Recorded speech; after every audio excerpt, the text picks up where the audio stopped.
آپ جانتے ہیں مختلف بر اعظم ہیں، تو یہ جو تسبیح ہے یہ بار بار میں اس لیے دکھا رہا ہوں تاکہ آپ کو سمجھ آ سکے کہ میں کس تسبیح کے بارے میں بات کر رہا ہوں۔ یہ جو دانوں والی تسبیح ہے اس کے بارے میں بات کر رہا ہوں۔ تو یہ تسبیح بر اعظم ایشیا کی ایجاد ہے، لیکن یہ نہیں معلوم، تاریخ میں اس کے بارے میں نہیں بتایا گیا کہ یہ تسبیح کس ملک نے ایجاد کی۔ ہاں، چین کے جو لوگ تھے وہ دھاگے پر مختلف گرہیں لگا کر یعنی گانٹھیں لگا کر اس طرح تسبیح کی صورت میں اس کو استعمال کیا کرتے تھے۔ ٹھیک ہے، چین کی جو تہذیب ہے اس میں بھی یہ تسبیح پائی جاتی ہے۔ اور ایک اور بھی بڑی انٹرسٹنگ بات، اور مرکزی افریقہ کی جو خواتین تھیں وہ اپنے حمل کے دنوں کو دھاگے پر گرہیں لگا کر حساب کیا کرتی تھیں، یعنی وہ دھاگے کو رکھتی تھیں اور اپنے مہینوں کا اپنے دن حساب لگایا کرتی تھی کہ اب اتنے ماہ ہو گئے، تو اس طرح گرہیں لگا کر گانٹھیں لگا کر وہ حمل کا بھی حساب کیا کرتے۔ اس طرح اگر ہم دوسرے مذاہب کو دیکھیں تو جو دنیا کا سب سے پہلا مذہب ہے جس کو مسیحیت کہتے ہیں، سب سے بڑا مذہب ہے جس کے سب سے زیادہ پیروکار اس دنیا میں پائے جاتے ہیں، تو اس میں بھی اس تسبیح کا استعمال کافی زیادہ کیا جاتا ہے۔ سب سے پہلے میں نے آپ کو بتایا ہندو مت میں آغاز ہوا، اس کے بعد بدھ مت میں یہ۔ اب ہاں، ایک اور انٹرسٹڈ بات کہ آپ دیکھیں گے کہ جو بدھ کی جو مورتی سی بنی ہوئی ہے اس میں بھی اس نے تسبیح پکڑی ہوئی ہے۔ اس کے بعد جو بدھ مت کے ماننے والے ہیں یا بدھ مت پر عمل کرنے والے ہیں یا اس کے پیروکار ہیں، انہوں نے یا تو گلے میں ڈالی ہوگی یا پھر اپنے ہاتھ میں پکڑی ہوگی۔ تو اس کا مطلب کیا ہوا کہ صرف اسلام میں نہیں ہے بلکہ تمام مذاہب میں اس تسبیح کا استعمال اب بھی کیا جاتا ہے اور بہت پہلے بھی کیا جاتا تھا۔ ہاں، ہم بات کر رہے تھے عیسائیت کی، تو ابتدائی دور میں عیسائیوں کے درمیان تعارف کے لیے صلیب کے بجائے روزری کا استعمال کیا جاتا تھا، اور وہ روزری کس طرح کی تھی؟ یہ تسبیح کی صورت میں تھی۔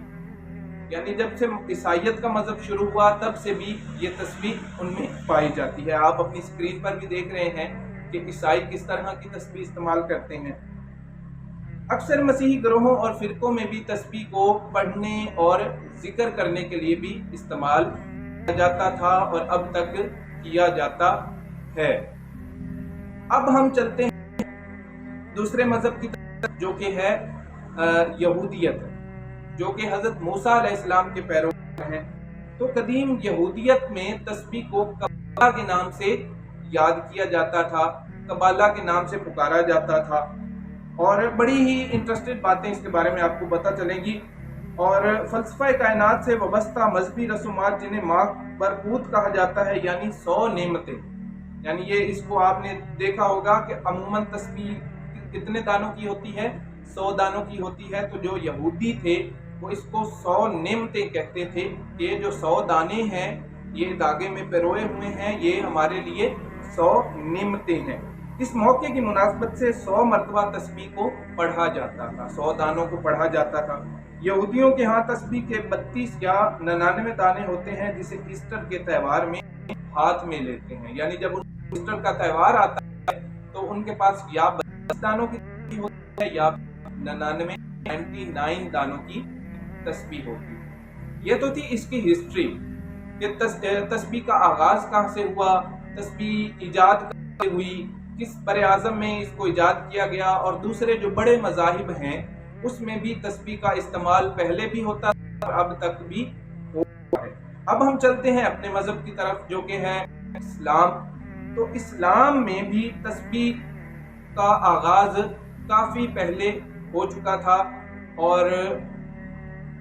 اس کے بارے میں میں آپ کو ایک حدیث مبارکہ سناتا ہوں کہ تسبیح کا آغاز اسلام میں کہاں سے ہوا۔ آپ نے سنا ہوگا نبی کریم صلی اللہ علیہ وآلہ وسلم نے اپنی مختلف احادیث میں اعداد کو شمار کیا ہے، اعداد کے مطابق بیان فرمایا ہے۔ جیسے کہ ایک حدیث مبارکہ ہے، اللہ کے نبی نے فرمایا کہ جو شخص 100 مرتبہ صبح اور 100 مرتبہ شام کو درود پاک پڑھے گا اللہ تعالیٰ اس کو جنت میں داخل فرمائے گا۔ تو اب ان 100 کو گننے کے لیے کوئی چیز ضروری تھی، تو تو اللہ کے نبی صلی اللہ علیہ وآلہ وسلم کی حدیث مبارکہ ہے کہ آپ اپنے ان ہاتھوں کا جو استعمال کیا کرتے تھے تسبیح کرنے کے لیے، یعنی یہ جو ہاتھوں کے پور ہیں، یہ جو آپ دیکھ رہے ہیں،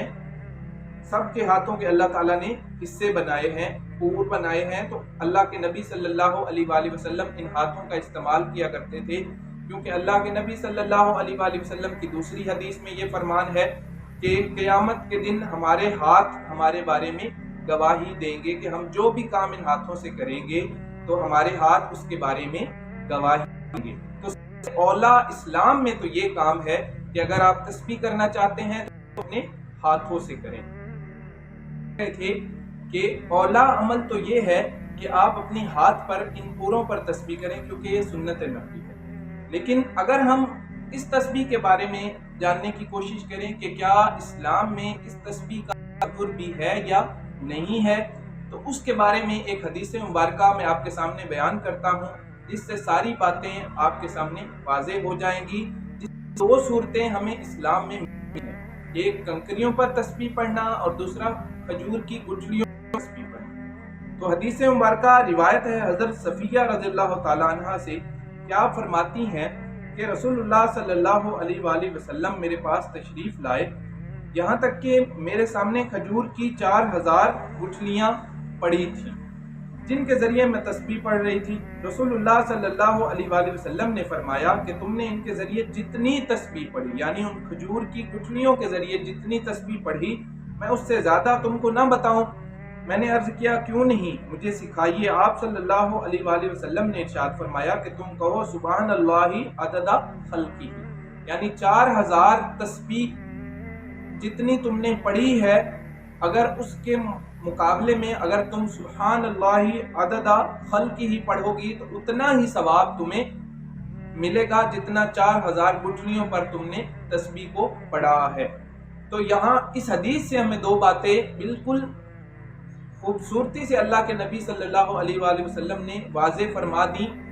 ایک تو گٹھلیوں پر تسبیح پڑھنا اس کی اجازت ہے اسلام میں، کنکریوں پر تسبیح پڑھنے کی اجازت ہے، اور دوسرا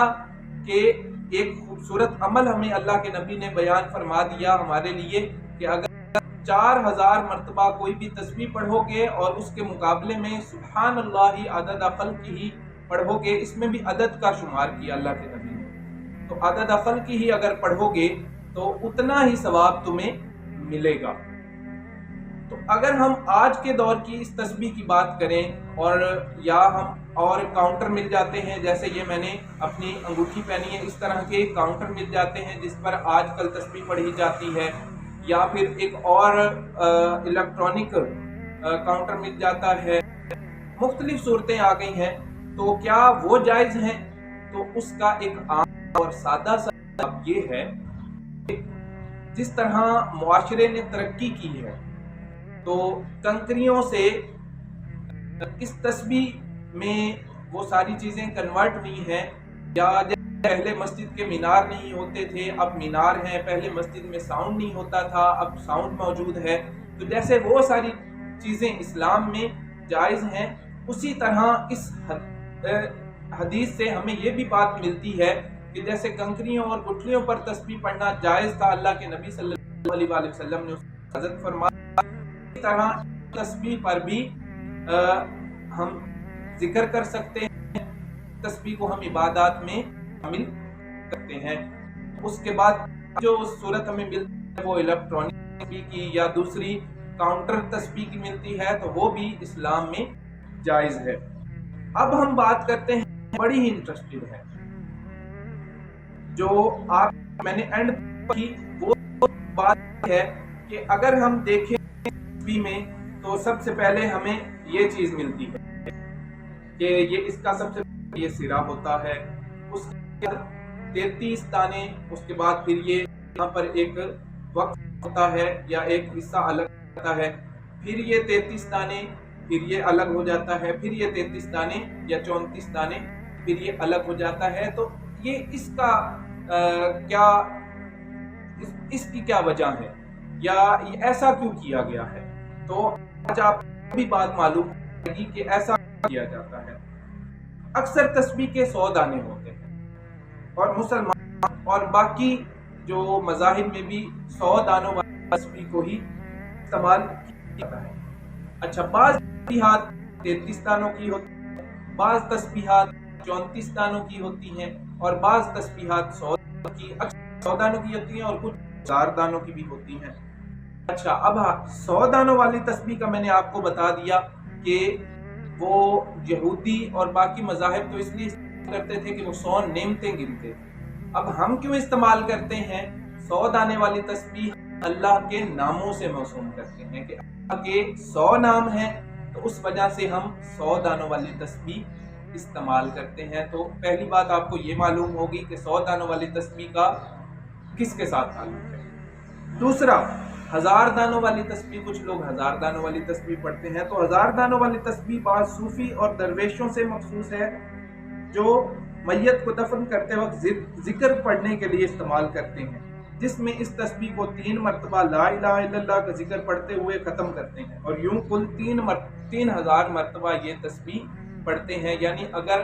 100 مرتبہ کا آپ سے کوئی پوچھے یا آپ کو نہیں ہے معلوم، تو یہ ذہن میں رکھ لیں کہ 100 مرتبہ تسبیح ہوتی ہے وہ اللہ کے نام کے ساتھ، اور 1000 مرتبہ کچھ بعض صوفی جو درویش ہیں، جو اللہ کے نیک لوگ ہیں، انہوں نے شروع کیا کہ وہ میت کو جب دفن کرتے تھے تو وہ اس تسبیح کو 1000 دفعہ پڑھتے تھے، اور جب میت کو مکمل دفن کر دیا جاتا تھا تب تک 3000 دفعہ پڑھا جاتا تھا۔ اب اگر ہم اس بارے میں بات کریں کہ یہ تسبیح، اس کا یہ سرا کیوں ہوتا ہے اور یہ باقی حصے اس کو کیوں ہوتے ہیں، تو وہ اس طرح ہے کہ تسبیح کے سر پر دھاگا یا کسی اور چیز کا ایک حصہ جو تسبیح کا سمجھا جاتا ہے، یعنی یہ جو حصہ ہے یہ آگے والا اس کا باسا دیکھا میں زیادہ ہے، میرے جو موجود ہے یہ چھوٹا حصہ یہ والا اس کا سمجھا جاتا ہے۔ بعض تسبیح کا یہی نفیس اور چاندی کا بنا ہوتا ہے۔ دوسرا تسبیح سب سے لمبا اور دانا ہوتا ہے، ٹھیک ہے، تسبیح سروں کو جوڑ کر اس کے اوپر آتا ہے۔ مختلف علاقوں کے مختلف چھوٹے دانے جو تسبیح میں تقسیم کرتے ہیں، چھوٹے دانے دونوں کی طرف 33 عدد دانے ہوتے ہیں، اور ان دو دانوں کے درمیان بھی 33 بھی حصوں میں تقسیم ہوتے ہیں، دو میں 33 اور حصے میں 34 ہوتے ہیں، لیکن آج جو تسبیح آتی ہے ہر 33 درمیان چھوٹے ملا کر تو 101 بنتے ہیں۔ یعنی یہ جو تسبیح کے حصے ہیں یہ اس لیے بنائے جاتے ہیں تاکہ کوئی اگر 33 جیسے تسبیح فاطمہ، آسانی سے بات اگر آپ کو سمجھ آئے گی نا، اس سے اور خوبصورت مثال میرے پاس نہیں ہے۔ یعنی اگر کوئی تسبیح فاطمہ پڑھنا چاہتا ہے تو اللہ کے نبی نے کیا فرمایا کہ سیدہ فاطمہ سلام اللہ علیہا کو یہ تسبیح آپ نے بیان فرمائی، جس وجہ سے اس کا نام تسبیح فاطمہ۔ 33 دفعہ سبحان اللہ، 33 دفعہ الحمدللہ، اور 34 دفعہ اللہ اکبر پڑھا کریں۔ یہ اللہ کے نبی نے اپنی پیاری بیٹی سیدہ فاطمہ کو یہ حدیث بیان فرمائی۔ اس وجہ سے اس تسبیح کو ان 3 حصوں میں تقسیم کیا جاتا ہے۔ اب آخر پر ہم اس کے بارے میں اپنا عقیدہ بیان کرتے ہیں اور بات کو مکمل کرتے ہیں۔ ہمارا عقیدہ اس تسبیح کے بارے میں صرف ایک کاؤنٹر کا ہے، یعنی یہ ایک کاؤنٹر ہے، یہ ذکر کو گننے کا ایک آلہ ہے، یہ ایسی مقدس چیز نہیں ہے۔ اگر کسی کے ساتھ تعلق اس کا ہے تو پھر یہ مقدس لگتی ہے، جیسے نبی کریم صلی اللہ علیہ وآلہ وسلم کوئی قابل استعمال چیز ہے تو پھر ہو سکتی ہے، یا کسی بزرگ کی ہے پھر ہو سکتی ہے، لیکن ہم اگر اس کو صرف اس عقیدے سے استعمال کریں کہ یہ کاؤنٹر ہے تو پھر ہمارا عقیدہ کبھی نہیں بگڑے گا، کیونکہ یہ کاؤنٹر کے طور پر ذکر کو گننے کے طور پر ہم استعمال کرتے ہیں۔ لیکن